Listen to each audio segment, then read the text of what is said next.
역사를 주관하시고 일하시는 하나님, 이 시간 우리 가운데 오셔서 다스리시옵소서. 우리 함께 찬양합시다. 예수 우리 왕이여. 예수 우리 왕이여,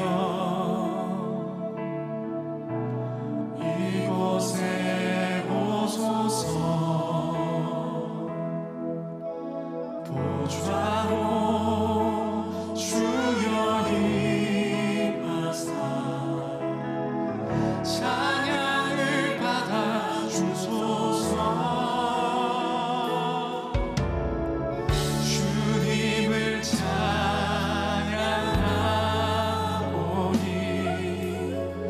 주님을 경배하오니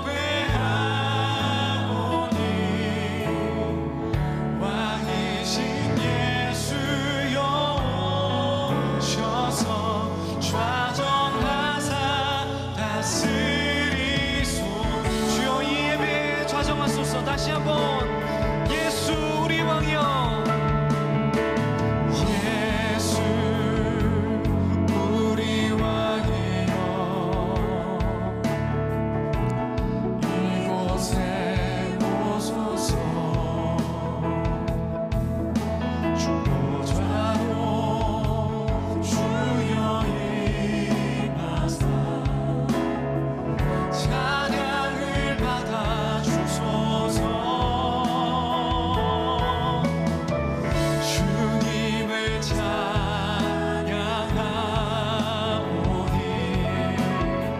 주님을 경배하오니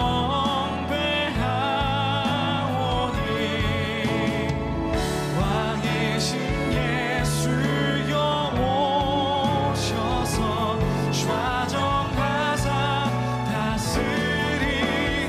주님을 찬양하오니 주님을 찬양하. 주님이가 이 시간 우리가 우리의 뜻을 고집하고 하나님 우리가 고집하던 일들을 내려놓고 주님의 다스리심을 우리가 구합니다. 주님의 손끝을 구합니다. 저와 같이 고백하시는 분들, 우리 다시 한번 오른손을 높이 들고 주님의 다스리심을 구하십시다.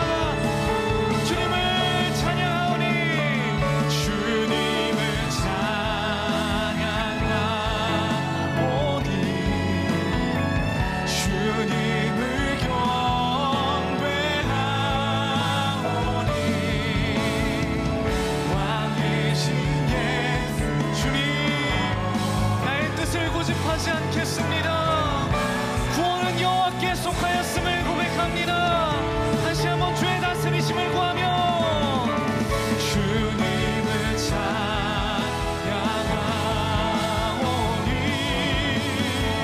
주님을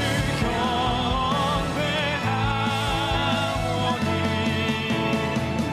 왕이신 예수여 오셔서 좌정하사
오늘 우리에게 주시는 하나님의 말씀은 요나서 4장 11절입니다. 요나서 4장 11절입니다. 하물며 이 큰 성읍 니느웨에는 좌우를 분별하지 못하는 자가 12만여 명이요 가축도 많이 있나니 내가 어찌 아끼지 아니하겠느냐 하시니라. 이는 살아계신 하나님의 말씀입니다.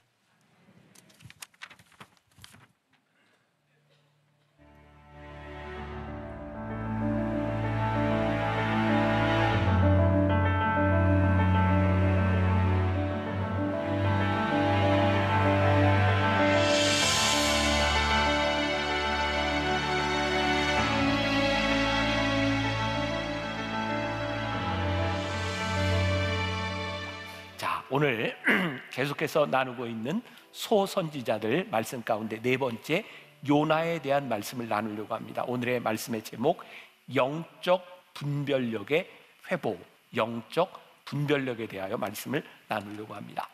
이 요나서 말씀은 우리들에게 굉장히 익숙합니다. 여러분들 중에 교회 학교를 다닌 분들이 있다면 제일 많이 들어봤음직한 이야기가 요나의 이야기죠. 요나가 하나님의 말씀을 거역하고 저기 도망가다가 물고기 뱃속에 들어가 있다가 또 나와서 복음을 전하고 또 이렇게 호박넝쿨, 3주 전에 조현철 목사님 했던 말씀에 나와 있죠. 호박넝쿨 아래 그늘에 있었는데 하나님께서 그거 다 마르게 하셨을 때 불평하는 모습들, 아무튼 이런 이야기가 요나서 가운데 있어요. 요나는 어떤 사람인가? 열왕기하 14장 25절에 보니까 요나에 대해서 이렇게 언급이 되어 있어요. 제가 읽어드립니다. 이스라엘의 하나님 여호와께서 그의 종 가드헤벨 아미떼의 아들 선지자 요나를 통하여 하신 말씀과 같이 여로보암이 이스라엘 영토를 회복하되 하맛 어귀에서부터 아라바 바다까지 하였으니, 요나라고 하는 사람이 역사 가운데 등장하고 있는 거죠. 요나라고 하는 이름의 뜻은 비둘기라고 하는 의미를 가지고 있습니다. 쉽지 않은 그런 이름인 것 같아요. 요나가 12 선지자들 가운데서 아주 유일한, 아주 독특한 것을 하나 가지고 있습니다. 이 정도는 기억해도 좋을 것 같아요. 다른 모든 선지자들은 유대 이스라엘 안에서 예언을 하고 있는데 요나는 이스라엘 밖에서 예언자로서의 사명을 감당한 유일한 사람이다. 이런 정도 알고 있어도 좋을 것 같고, 또 이 요나와 비슷한 관점으로 예언을 하고 있는 사람이 몇 주 전에 우리 함께 나눴던 요엘이라는 선지자입니다. 요엘과 요나는 하나님의 구원의 지경을 온 세상까지 쫙 펼쳐 보여줬던 그런 사람이기도 하죠. 하나님께서 니느웨의 백성에게 복음을 전하고 니느웨를 구원하시겠다라고 했는데 요나가 그게 마음에 들지 않았어요. 왜요? 니느웨는 아수르라고 하는 도시에 속한 그런 나라인데 이스라엘 백성들을 얼마나 힘들게 했는지 몰라요. 그러니까 요나의 입장에서 볼 때 이스라엘의 원수와 같던 니느웨 아수르를 구원하신다, 그게 그의 마음에 들지 않았어요. 자, 그러면 우리들이 요나와 하나님이라고 하는 관계 속에서가 아니라 우리들이 삼자의 관점에서 이 이야기를 보면 요나가 잘 이해가 되지 않아요. 요나가 그래도 선지자인데 하나님께서 그 백성 구원하시겠다고 하는데 그거 못해? 잘 이해가 되지 않습니다. 그러나 요나라고 하는 이 말씀을 삼자의 관점에서가 아니라 내가 요나다라고 생각하면 충분히 이해될 수 있는 말씀이기도 하죠. 여러분들은 여러분들의 원수된 자들을 하나님이 구원하시겠다, 그들에게 은혜를 베푼겠다 할 때 오, 하나님 역시 하나님이세요, 이런 반응이 나올까요? 그렇지 않습니다. 우리의 일이라고 하면 그게 못마땅할 수 있을 것 같아요.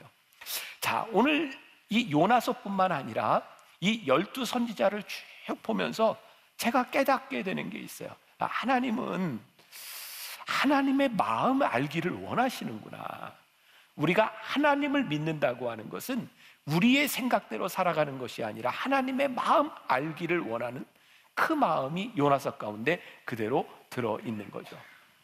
자, 이번 한 주간 전하 여러분들이나 조금 전에 이야기했지만 마음이 너무 무거웠어요.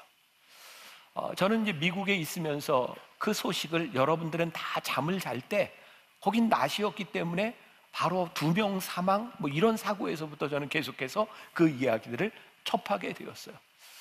저에게 제일 두렵게 떠오른 게 뭐였냐면 이 일에 대하여 사람들은 어떻게 이야기할까? 특히 이제 할로윈이라고 하는 이것 때문에 이 사람들에게 교회는 어떤 말을 할까? 또 그런가 하면 우리나라는 지금 양진영으로 아주 양극화된 정치적인 이데올로기 가운데 있는데 이 사람들은 어떻게 이야기할까? 그런 것들이 마음을 많이 짓누르는 거예요.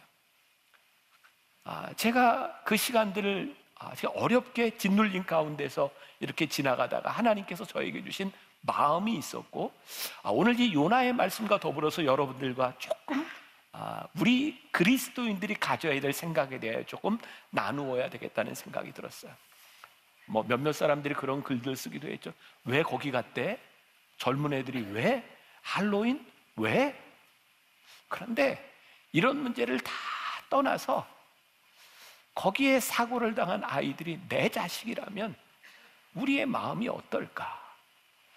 우리들이 삼자적인 입장에서 왜 그런 일이 일어났어? 라고 이야기하기 전에 그 자식이 내 자식이라고 하면 우리의 마음이 얼마나 아플까? 사실은 하나님께서 바라보시는 정말 중요한 마음이 있다. 그것은 왜 그런 일이 일어났느냐보다 지금 그 일어난 일들에 대하여 마음 아파하는 사람들의 그 마음. 전 목사인데요, 저에게는 그런 두려움이 있어요. 여러분들은 어떻게 생각할지 모르지만 저도 여러분들도 사고를 당할 수 있잖아요.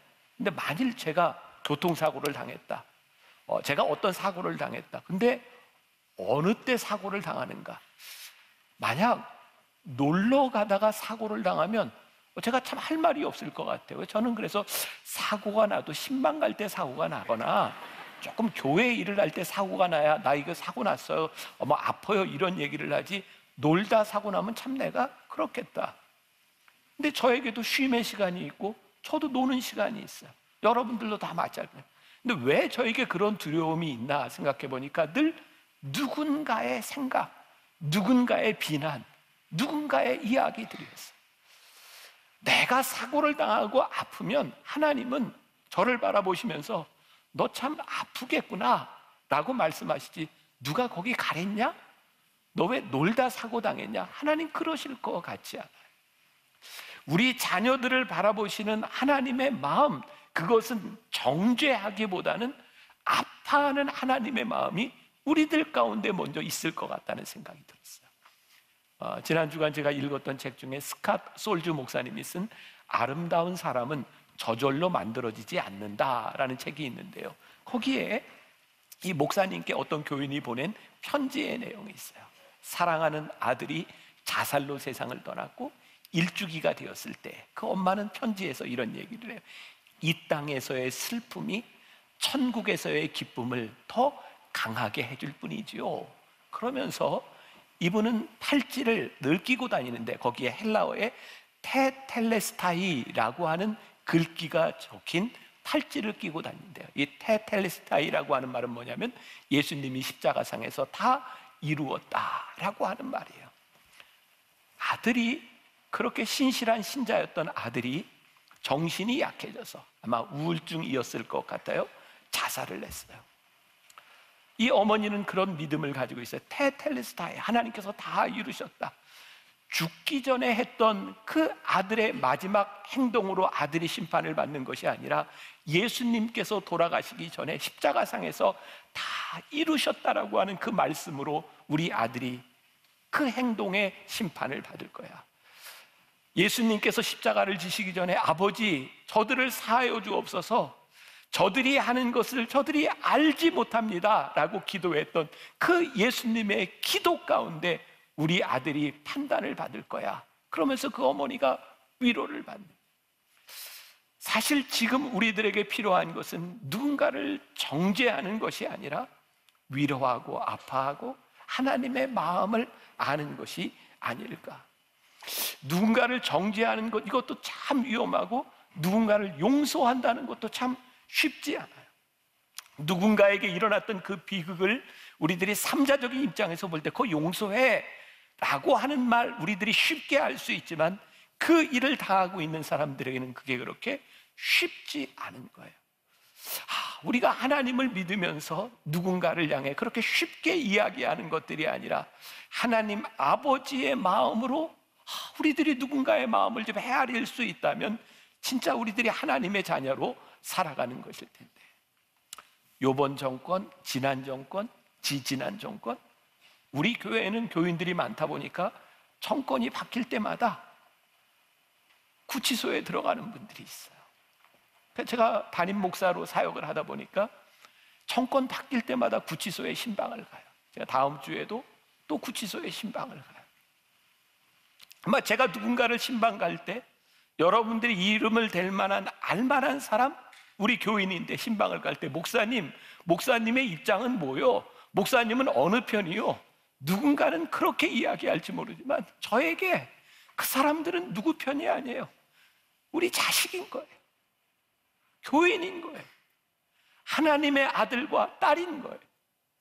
하나님이 우리들에게 그렇게 말씀하실 것 같아요. 야, 이 자식아, 내 자식이다. 그놈 내 자식이다. 하나님의 마음이 우리들 가운데 보여지기 시작할 때 우리는 누군가를 정죄하는 것보다 그들의 아픔과 어려운 마음들이 우리들에게 들어오는 것. 그래서 오늘 요나서 말씀을 통하여 우리들이 깨달아 알기를 원하는 것이 하나님의 마음인 거예요. 요나의 이야기도 그래요. 객관적인 용서의 이야기가 아니라 바로 자기 민족을 약탈하고 자기 민족을 고통스럽게 했던 이 원수를 하나님께서 용서하시겠다고 할 때 그거 받아들이기 힘들었던 요나의 마음과 하나님의 마음 사이의 이 스트러글을 우리들에게 보여주고 있는 거예요. 우리는 요나를 통해서 하나님 중심의 세계관을 보게 되죠. 하나님께서 요나에게 심판을 예언하라고 말씀하세요. 이스라엘 백성에게 심판을 이야기한다면 하나님께로 돌아오기를 원하시는 하나님의 마음이 느껴지는데, 니느웨 백성을 향해 심판하라고 하는 말씀은 하나님께로 돌아오라고 하는 말씀으로 해석하기 싫은 거예요. 그놈은 심판받아야 되는 거예요. 하나님께서 만일 징벌하기 위해서 심판을 이야기하신다면 뭐하러 심판을 이야기하시겠어요? 그냥 심판해버리지. 그러니까 하나님께서 우리들에게 심판을 이야기하는 이 무서운 심판의 말씀은 그저 심판하시겠다고 하는 것이 아니라 너희들이 이 심판이 이렇게 무서우니 하나님께로 돌아오라고 하는 아버지의 마음이 느껴져야 이 예언서를 우리들이 바로 이해하게 되는 거예요. 근데 요나는 그 하나님 아버지의 마음을 알지 못하고 요나는 다시스로 도망가요. 그럼 다시스는 지금의 스페인에 있는 지역입니다. 그러니까 지금 이 아수르라고 하는 나라, 여기 지중해를 끼고 이쪽 아주 반대편으로 요나가 도망을 하게 된 거죠. 근데 중요한 사실이 있어요. 사람이 아무리 도망을 가도 하나님의 섭리를 벗어날 수는 없다는 거죠. 하나님의 명령 반대쪽으로 도망가다 풍랑을 만났고 요나는 물고기 뱃속에서 사흘을 지내다가 다시 니느웨로 가게 돼요. 그리고 니느웨에서 이야기하죠. 이제 40일이 지나면 니느웨는 무너질 것입니다.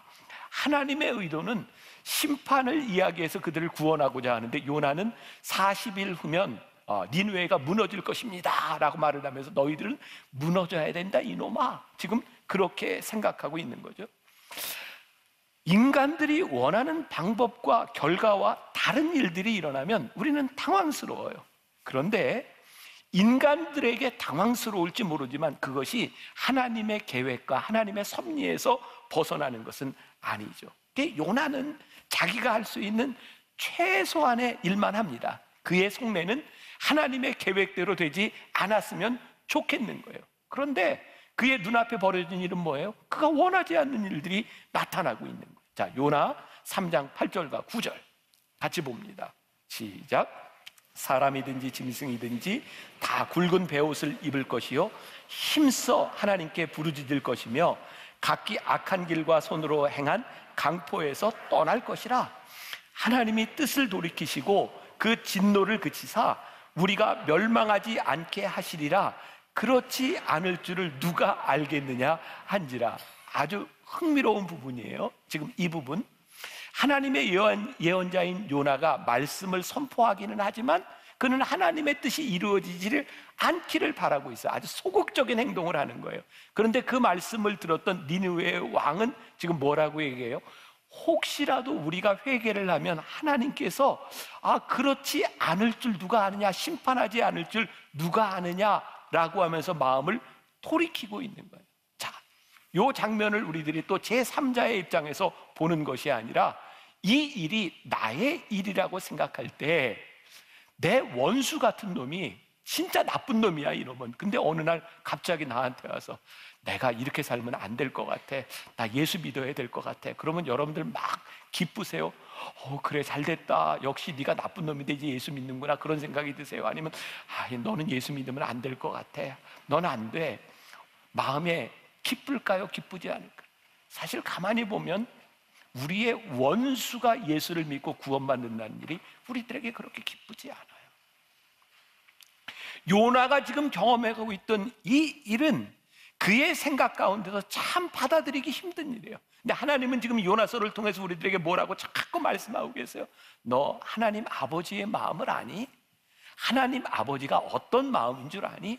하나님의 마음이 어떤지를 우리들에게 계속해서 이야기하고 있는 거죠. 요나는 항변합니다. 하나님, 저렇게 잘못된 인간들이 당연히 벌을 받아야 하는 것 아닙니까? 그랬더니 하나님께서 요나서 4장 10절과 11절에서 여호와께서 이르시되 내가 수고도 아니하였고 재배도 아니하였고 하룻밤에 났다가 하룻밤에 말라버린 이 박농쿨을 아꼈거든. 지금 이게 무슨 얘기인지 아시죠? 네, 그 3주 전에 있던 설교에 나왔어요. 하물며 이 큰 성읍 니느웨에는 좌우를 분별하지 못하는 자가 12만여 명이요 가축도 많이 있나니 내가 어찌 아끼지 아니하겠느냐 하시니라. 여기에 우리는 하나님이 하시는 일과 우리 인간들이 가지고 있는 보편적인 오류 두 가지를 발견하게 돼요. 첫 번째, 니느웨 백성들은 죄인으로 보면서 자기는 죄인으로 생각하지 않는 요나의 모습인 거죠. 우리가 그래요. 저 사람은 죄인으로 보이는데 나는 죄인처럼 보이지 않아요. 죄를 지극히 자기 중심적인 관점에서 죄를 생각하는 거죠. 또 다른 하나, 나를 용서하시는 하나님의 은혜는 너무 감사한데 저놈을 용서하시는 하나님의 은혜는 내 마음에 받아들여지지 않는 거예요. 용서와 은혜가 하나님의 마음을 알지 못하면 그 용서와 은혜가 우리들에게 와닿지 않는 거죠. 요나서는 끊임없이 하나님이 하시는 일에 대하여 말씀하고 있어요. 내가 하나님 앞에서 귀하다면 니느웨 백성도 하나님 앞에서 귀해. 네가 용서받을 자격이 있다면 니느웨 사람들도 용서받을 자격이 있는 거야. 하나님이 너를 창조하셨다면 저 니느웨 백성도 하나님이 창조하신 거야. 내 주관적인 관점이 아니라 하나님의 관점에서 보게 하시는 거예요. 제가 이번 말씀을 준비하다가 오래전에 제가 설교했던 내용 가운데 밀양이라고 하는 영화를 가지고 이야기했던 적이 있어요. 그때 내가 설교를 좀 잘못한 것 같다는 생각이 들었어요. 이 영화 밀양 보신 분들 많이 있죠? 여자 주인공이 전도연이에요. 아들이 살해를 당해요. 그 힘든 시간을 지나가면서 예수를 믿게 되죠. 교회에서 기도하고, 그리고 어느 날 마음 가운데 내 자식을 죽인 저 원수를 용서해야 되겠다라는 생각이 들어서 형무소에 면회를 가요. 그런데 자기 아들을 죽인 그 원수를 보는데 억장이 무너지죠. 왜? 그 살인자가 너무 평안한 거예요. 그러면서 이렇게 얘기하죠. 하나님이 나를 용서하셨어. 그 사람을 용서하러 갔는데 그 말을 듣는 순간 억장이 무너져요. 하나님이 용서했다고? 내가 너를 용서하지 않았는데 누가 용서해? 그리고 이 여자 주인공은 반 기독교인이 돼요. 기독교를 조롱해요. 저는 그 영화를 보면서 그렇게 설교했었어요. 이게 사실은 기독교의 본질을 이야기하는 것이다. 그 죄인, 그 살인자가 어떻게 그렇게 쉽게 용서를 받을 수 있냐고. 적어도 그 엄마를 바라보며 마음 아파해야 되는 것 아니냐고. 그러니 이것은 저 사람이 잘못된, 우리 기독교의 잘못된 모습을 보여주는 거라고. 근데 이렇게 설교를 했었는데 오늘 말씀을 준비하다 보니까 제 설교가, 제 이야기가 반쪽의 복음이었더라고요. 맞아요. 어떻게 살인을 저지른 사람이 하나님께 용서를 받았는데 나는 평안합니다라고 이야기하면서 자기가 죽인 그 엄마의 마음을 헤아리지 못한다면 그거 역시 반쪽이죠. 그러나 정말 내가 예수를 믿고 구원받은 사람, 하나님의 마음을 아는 사람이라면 내가 그 아들을 죽였는데 하나님이 나를 용서해 주셨어요 라고 하는 것도 힘들지만 받아들일 수 있을 때 복음의 완성일 텐데 그거 용납이 안 되는 거예요.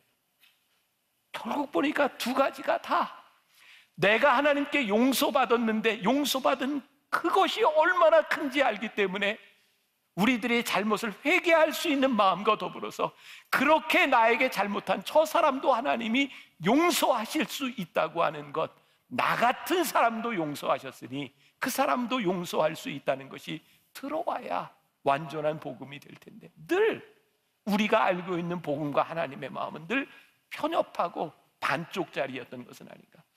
오늘 하나님의 용서와 사랑은 우리가 생각했던 것보다 훨씬 더 완전한 것이라고 하는 것을 요나를 통해서 말씀해 주고 있고, 하나님의 용서와 사랑은 우리의 이해를 훨씬 더 뛰어넘는 것이라고 하는 것을 말씀해 주고 있고, 하나님께서 행하시는 정의가 우리의 마음속에는 용납이 되지 않지만, 그래서 우리들이 불의하다고 생각하지만 하나님의 정의는 우리의 생각보다 훨씬 더 크다고 하는 것을 요나서는 우리들에게 보여주고 있는 거예요. 우리가 잘 알고 있는 손양원 목사님이 있어요. 아시죠? 손양원 목사님 별명이 뭐예요? 사랑의 원자탄. 왜 우리가 그분을 사랑의 원자탄이라고 불러요? 6.25 시절에 그 손양원 목사님의 아들을 공산당이었던 청년이 죽이잖아요. 근데 손양원 목사님이 자기 아들을 죽인 그 놈을 양자로 받아들여요. 그래서 사람들이 얘기해요. 야, 사랑의 원자탄. 그런데 오늘 말씀을 준비하다가 저에게 그런 생각이 듭니다. 우리가 사랑의 원자탄이라고 하는 저 말이 사실은 하나님께 너무나 평범한 일이구나. 우리 하나님께서 우리를 사랑하셔서 당신의 독생자 예수 그리스도를 우리에게 주셔서 십자가에 못 박히도록 내어주신 그 사랑, 그게 하나님의 사랑이구나. 우리가 사랑의 원자탄이라고 말하는 그것이 하나님 앞에 너무나 평범한 사랑이구나 라고 하는 것을 깨닫게 해주시는 것. 필립 얀시가 쓴 놀라운 하나님의 은혜라는 책에 이런 문장이 나와요. 하나님은 죄인에게 이리 오라고 말씀만 하시지 않는다. 계속 서서 기다리신다. 탕자의 아버지가 그랬던 것처럼 하나님은 그런 분이세요. 예언서는 우리들에게 끊임없이 이야기하고 있는 거예요. 너희가 하나님의 생각을 알았으면 좋겠다. 제가 오늘 여러분들과 말씀을 나누면서 이 예언서를 계속해서 하나하나 이렇게 지나가면서 하나님이 원하시는 것이 하나님의 생각과 하나님의 계획을 우리들이 알기를 원하시는구나. 그런데 우리는 지극히 자기중심적이고 지극히 이기적인 모습으로 살아가고 있구나. 저에게 떠오른 찬양이 하나 있었어요. 하나님은 너를 만드신 분, 너를 가장 많이 알고 계시며, 하나님은 너를 만드신 분, 너를 가장 깊이 이해하신단다. 하나님은 너를 만드신 분, 너를 가장 많이 알고 계시며, 하나님은 너를 만드신 분, 너를 가장 깊이 이해하신단다. 하나님은 너를 지키신 분, 너를 절대 포기하지 않으며, 하나님은 너를 지키신 분, 너를 쉬지 않고 지켜보신단다. 그의 생각 셀 수 없고, 그의 잠이 무궁하며, 그의 성실 날마다 새롭고, 그의 사랑 끝이 없단다. 그의 생각 셀 수 없고 그의 자비 무궁하며 그의 소식 날마다 새롭고 그의 사랑 끝이 없단다. 그의 생각 셀 수 없고 그의 자비 무궁하며 그의 성실 날마다 새롭고 그의 사랑 끝이 없단다. 저는 하나님의 생각을 아는 것이 우리들의 영적인 분별력이라는 생각입니다. 하나님의 생각을 알아야 우리들에게 영적인 분별력이 생기는구나. 지금 우리들에게 일어나는 많은 일들 가운데서 우리들이 하나님의 생각을 알면 영적인 분별력이 생길 텐데 하나님을 믿는 우리들에게 영적인 분별력이 없는 것. 세상과 똑같이 싸우고 세상과 똑같은 마음으로 분노하고 세상과 똑같은 관점을 가지고 있고, 요나는 그 백성들이 구원받기를 원치 않았어요. 근데 그런 생각이 들어요. 요나가 원치 않는다고 하나님의 역사가 끝이 날까요? 아니요. 요나가 원치 않아도 하나님은 하나님의 일을 하실 거예요. 근데 하나님은 굳이 요나를 데리고 그 일을 하기를 원하세요. 이 일이 저에게 도전이 되었어요. 우리가 원하지 않는다 해도 하나님께서는 여전히 하나님의 일을 하셔.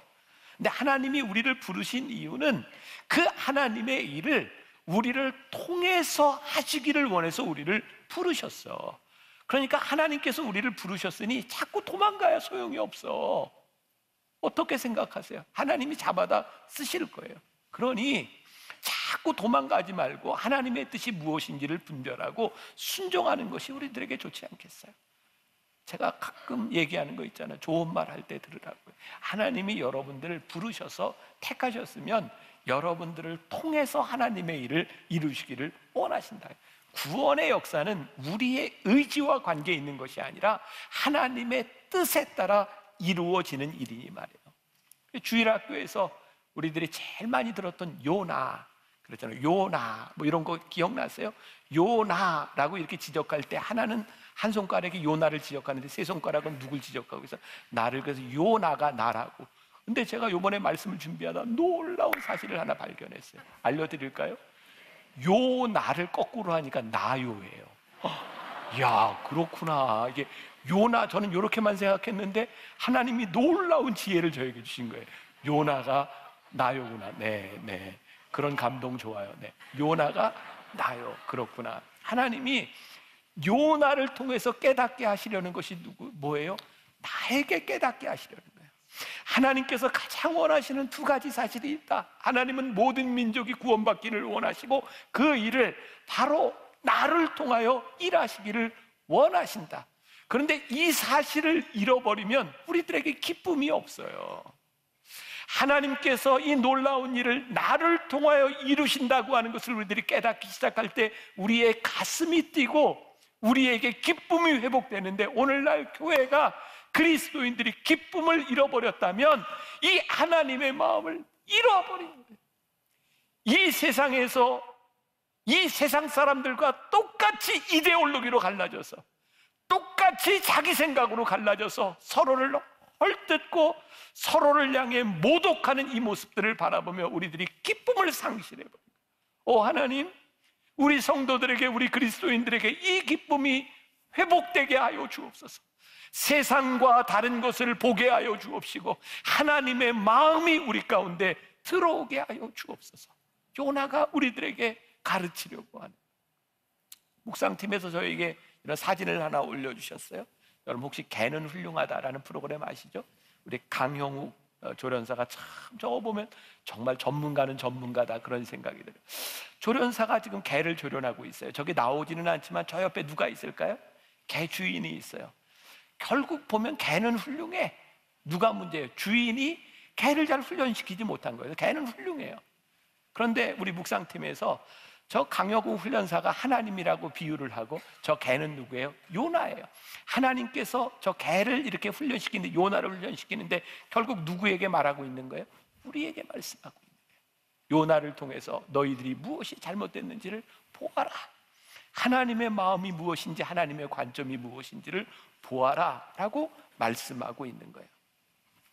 이 요나서를 보니까 하나님이 우리의 생각을 바꾸어 가기를 원하시는구나 라고 하는 것을 깨닫게 되죠.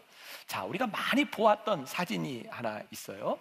자, 심리학에서 많이 쓰는, 자, 저기에 보면 두 얼굴이 보여요. 어떤 사람에게는 매부리코의 심술궂은 할머니의 모습이 보이고, 어떤 사람에게는 옆을 돌아보고 있는 아름다운 여인이 보여요. 자, 여러분들은 누굴 보셨어요? 뭐 많이 보았던 그림이죠. 참 신기한 건 한 번 내 눈에 누군가 보이면 다른 모습이 쉽게 보이지 않는다는 거예요. 한 번 우리들 마음속에 딱 자리 잡힌 생각이 쉽게 변하지 않는다는 거예요. 그래서 하나님께서 이 요나를 통하여, 이 12명의 소선지를 통하여 계속해서 하나님의 마음이 무엇인지를 우리들에게 깨닫기를, 알기를 원해서 말씀하고 있는 거죠. 자, 어떤 한국의 두 신학자가 논쟁을 벌였대요. 논점이 뭐냐면, 천국에 가면 하나님께서는 어떤 언어로 말씀하실까? 여러분들은 그런 고민 안 해보셨죠? 네, 그냥 고민 없이 살아요, 우린. 네, 근데 이분들은 그런 고민을 한 거예요. 근데 한 사람은 뭐라고 생각을 했냐면, 이게 성경이 히브리어로 원래 쓰여진 거니까 하나님이 히브리어로 말할 거야. 한 사람은 이 히브리어 성경이 다 헬라어로 번역됐잖아. 아마 하나님이 헬라어로 말씀을 하실 거야. 근데 두 사람이 죽어 하늘나라에 간 거예요. 근데 하나님께서 두 사람을 보자마자 안녕하세요 라고 인사를 하시더래요. 참 놀랍죠. 우리들이 이렇게 논쟁하고 우리들이 생각하는 것이 얼마나 편협한 일인가. 하나님은 우리의 생각보다 훨씬 더 크신 분이세요. 우리의 언어와 우리들의 사고, 우리의 편협함을 훨씬 더 뛰어넘는 분이 우리 하나님이세요. 영적인 분별력은 하나님의 시각으로 보는 거예요. 영적인 분별력이 생기지 않으면 하나님께서는 우리들에게 영적인 분별력이 생길 수 있을 때까지 우리를 훈련시키는 분이시기도 해요. 게리 토마스의 일상영성이라는 책에 정말 아름다운 구절이 있어요. 하나님의 아름다움을 아는 것이 거룩함과 분별력의 열쇠입니다. 하나님의 아름다움을 알 때 우리는 아주 단순해집니다. 그 아름다움에 우리의 눈길이 가기 때문입니다. 그리고 모든 관계에 있어서 하나님과의 관계가 우선되기 때문입니다. 하나님의 아름다움을 우리들이 알기 시작할 때 영적인 분별력이 생깁니다. 왜 우리 주변에, 아니 우리를 포함해서 우리 지금 한국교회 그리스도인들이 이렇게 무기력해졌을까? 참 하나님의 마음과 하나님의 아름다움을 알지 못하는 영적 분별력을 상실했기 때문에 우리들이 이렇게 무기력해졌다고 생각해요. 이렇게 많은 그리스도인들이 있는데 왜 우리들이 이 세상을 아름답게 만들지 못하고 있는가? 우리들에게 영적 분별력이 없기 때문은 아닐까? 오늘 요나서를 통해 우리들에게 주시는 말씀이에요. 너희들이 영적인 분별력을 가지고 살 수 없죠. 요나에게 있어서요, 저 부도덕함이라고 하는 것은 무엇이냐면 사람들이 죄를 지은 게 부도덕함이라고 생각하거든요. 그런데 하나님은요, 하나님의 마음을 알지 못하는 것이 부도덕함이라고 말씀하고 있어요. 우리가 영적 분별력을 가지고 하나님의 마음을 가지고 살아가면, 우리들이 거룩한 양심과 깨끗한 양심으로 우리들이 살아가면 우리의 영적인 입맛이 달라지고 우리들의 취향이 달라지고 새로운 것을 보게 되죠. 제가 30년 전 미국에 유학을 하러 갔을 때 제가 제일 많이 먹었던 음식이 KFC, 버거킹, 피자헛, 맥도날드 이런 거였어요. 사실 제가 유학을 가기 전에 조금 독특한 사고를 가진 사람이라 어떻게 보면 조금 극단적인 민족주의자 같은 사람이었어요. 그래서 한국에서 미국에서 들어온 프랜차이즈 안 먹어, 커피 안 먹어. 왜 한국 사람들이 그렇게 그 외국 자본 저 안 먹어 이랬던 사람이거든요. 그런데 사실은 제가 너무너무 닭을 좋아하거든요. 근데 그거 KFC를 안 먹었었어요.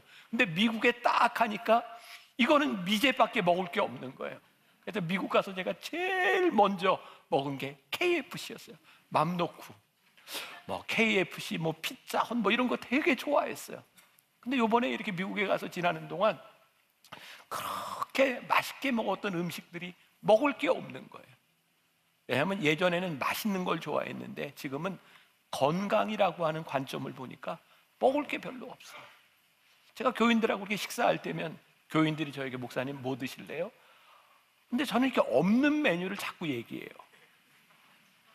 제가 먹고 싶은 건요, 살 안 찌고 맛있는 거예요. 근데 그런 게 잘 없어요. 참 흥미롭죠. 먹을 것은 변하지 않았는데 취향이 달라지는 거예요.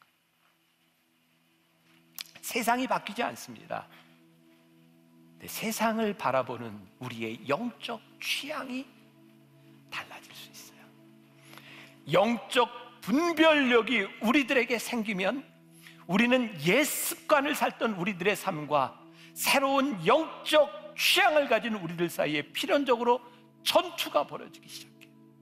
영적 분별력이 생기면 우리들이 쉽게 지나갔던 부분들에 대하여 민감해지기 시작해요. 우리들에게 영적인 분별력이 생기면 그렇게 우리들이 집착했던 것들이 이게 별것이 아니구나, 우리들의 삶에 여유로움이 생기기 시작해요. 오늘 제가 여러분들에게 영적인 도전을 드리는 거예요. 사랑하는 여러분들이요, 요나를 통해서 하나님께서 말씀하셨던 하나님의 마음, 이 세상을 향한 하나님의 마음이 우리들 속에 들어와서 하나님, 우리도 하나님의 마음으로 이 세상을 바라보겠습니다. 영적 분별력을 가진 사람으로 살아가겠습니다.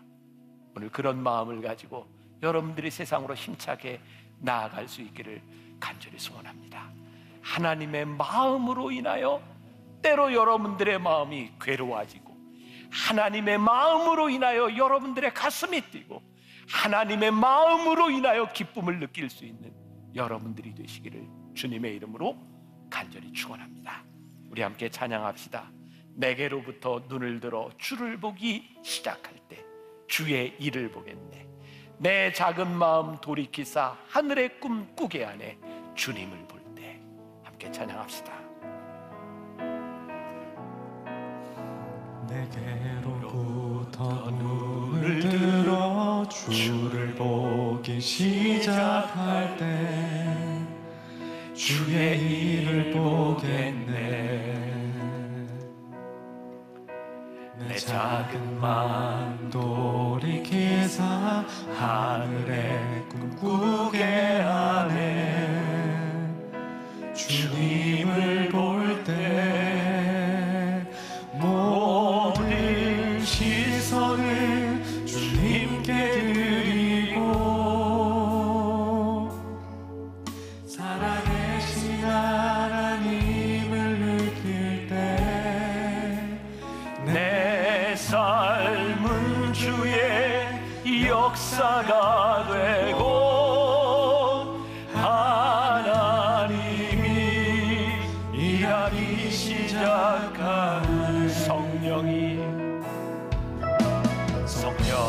나를 변화시켜 모든 두려움 사라질 때 주의 일을 보겠네. 황폐한 땅 한가운데서 주의 마음 알게 되리.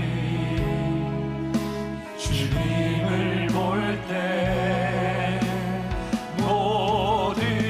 시선을 주님께 드리고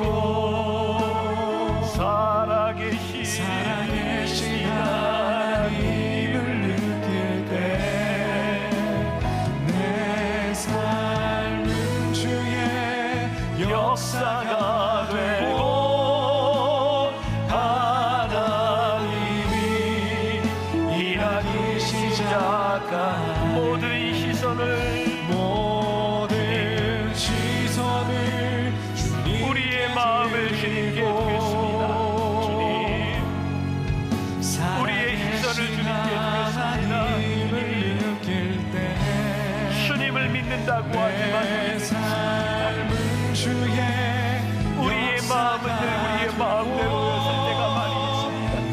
우리는 쉽게 누구를 판단하고 우리는 쉽게 누군가를 정죄하며 살아갈 때가 많이 있었습니다.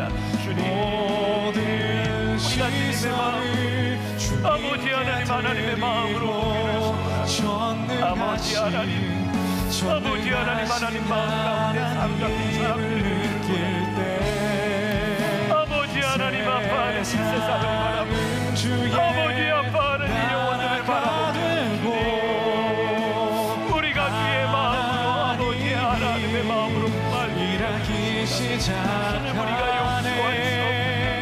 아버지 하나님, 우리가 불리하다고 생각했었는데 주님께 가운데 하나님의 마음을 아버지 하나님, 하나님의 마음을 보게 살아계신 하나님을 느낄 때 내 삶은 주의 역사가 되고 하나님이 일하기 시작하네. 하나님, 우리들에게 답답한 일들이 참 많습니다. 왜 이렇게 우리를 아프게 하고 힘들게 하는지. 하나님, 우리의 모습이 참 하나님 앞에 부끄러울 때가 많이 있습니다. 나는 왜 그렇게 용서하는 것도 힘들고 누군가에게 관용하는 것도 힘들고 하나님, 왜 나는 이런 존재밖에 되지 않는지 우리의 모습이 한심스러울 때도 많이 있습니다. 오늘 우리들에게 요나를 통해 주시는 도전이 있습니다. 하나님의 마음을 알아가라. 하나님의 마음으로 영적인 분별력을 가지고 살아가라. 이 세상 한가운데서 하나님의 마음이 어떠한 것인지를 깨닫고 살아가라고 우리들에게 도전을 주십니다. 하나님을 믿는다고 하지만 정말 하나님 믿지 않는 사람처럼 살았던 우리들을 용서하여 주옵시고, 하나님의 마음이 내 안에 들어와 하나님의 눈으로 이 세상을 바라보며 하나님의 마음으로 품을 수 있는 귀한 주의 백성들이 되게 하여 주옵소서. 지금은 우리 주 예수 그리스도의 은혜와 하나님 아버지의 무한하신 사랑과 성령의 인도하심이 하나님의 마음 알아 하나님의 마음 뜻대로 살기를 소원하며 담대히 이 세상으로 나가는 당신의 사랑하는 모든 백성들 위해 지금부터 영원까지 함께 하시기를 간절히 축원하옵나이다. 아멘. 지금은 선교 헌금 시간입니다. 이 예배를 통해 삶 가운데 은혜와 회복이 충만하시길 간절히 기도합니다.